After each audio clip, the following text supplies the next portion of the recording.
જામનગરમાં વાડીમાં વીએચપી બજરંગ દળ ત્રાટક્યું। ધર્મ પરિવર્તન થતું હોવાની આશંકાને લઈને તેઓ પહોંચ્યા હતા। પીપળી વાડી વિસ્તારમાં ધર્મ પરિવર્તન થતું હોવાની આશંકા હતી। કેટલાક લોકોની શંકાસ્પદ ભૂમિકાને લઈ વિશ્વ હિન્દુ પરિષદ બજરંગ દળના કાર્યકર્તાઓ પહોંચી ગયા। ધાર્મિક કાર્યક્રમમાં બજરંગ દળના કાર્યકર્તાઓ પહોંચતા કેટલાક લોકો ભાગી ગયા હતા। ઘટનાની જાણ થતાં પોલીસનો કાફલો પણ આવી પહોંચ્યો। શંકાસ્પદ જણાતા લોકોને પોલીસ સ્ટેશને લઈ જવાયા। લોકોના નિવેદન નોંધી અને વધુ કાર્યવાહી હાથ ધરાઈ।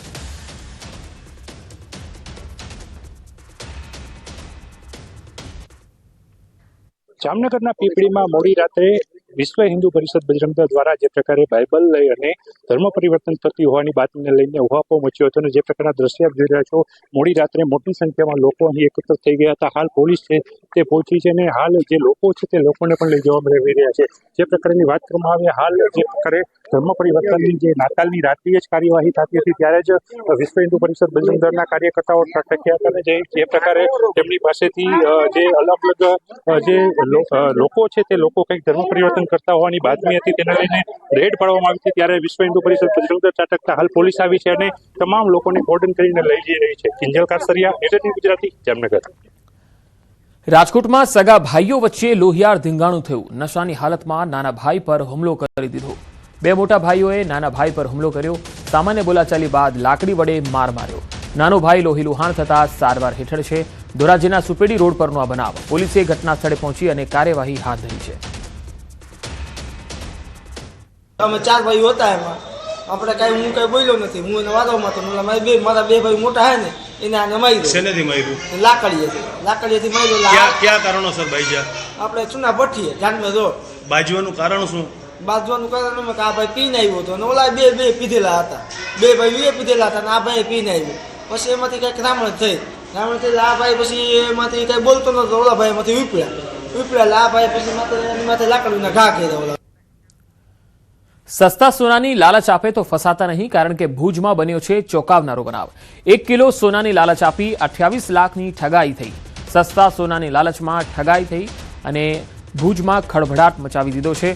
ફેસબુક મેસેન્જરથી સંપર્ક કરી બજાર ભાવથી સસ્તું સોનું આપવાનું કહેતા 1 કિલો સોનાની લાલચ આપી ફરિયાદી પાસેથી 28 લાખની રકમ લઈ લીધી। લોકલ ક્રાઇમ બ્રાન્ચે ગણતરીના કલાકોમાં મુખ્ય આરોપીને ઝડપી લીધો છે। એલસીબીએ હુસેન ઉર્ફે ભાભા ત્રાયાની ધરપકડ કરી 28 લાખ કબજે કર્યા। અન્ય આરોપીઓની શોધખોળ ચાલુ છે।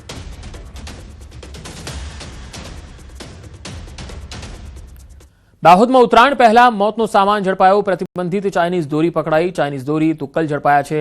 ચાઇનીઝ દોરી વેચનાર વેપારીને ઝડપી પાડવામાં આવ્યો। એસઓજી પોલીસે સપાટો બોલાવતા સંજેલી ખાતે મોબાઈલની દુકાનમાં ગેરકાયદેસર રીતે પ્રતિબંધિત ચાઇનીઝ દોરી વેચનાર વેપારીને ઝડપી પાડ્યો છે। પેટ્રોલિંગ દરમિયાન મળેલ ખાનગી બાતમીના આધારે પોલીસે કાર્યવાહી કરી હતી। પોલીસે વેપારી જોડેથી કુલ 150 નંગ ચાઇનીઝ દોરીના ફિરકા અને 490 ચાઇનીઝ તુક્કલ ઝડપી પાડ્યા।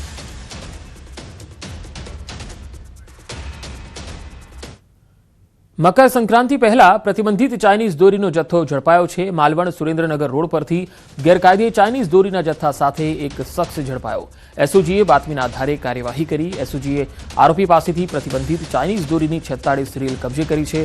પાટડીના શખ્સ પાસેથી ચાઇનીઝ દોરી લાવ્યો હોવાની પૂછપરછમાં કબૂલાત કરી। બંને સામે બજાણા પોલીસ મથકે ગુનો નોંધાયો છે।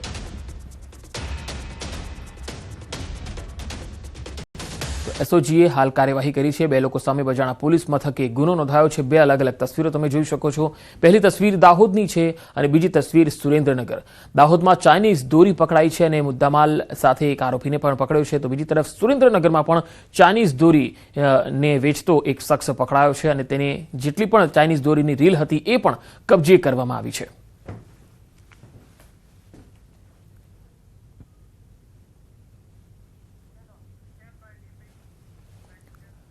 અમદાવાદના પીરાણા સ્થિત નિષ્કલંકી નારાયણ તીર્થધામ પ્રેરણાપીઠ ખાતે ક્રીડા ભારતીના ત્રિદિવસીય અખિલ ભારતીય અધિવેશનનો પ્રારંભ થયો, જેનું ઉદ્ઘાટન મુખ્યમંત્રી ભૂપેન્દ્ર પટેલના હસ્તે કરવામાં આવ્યું।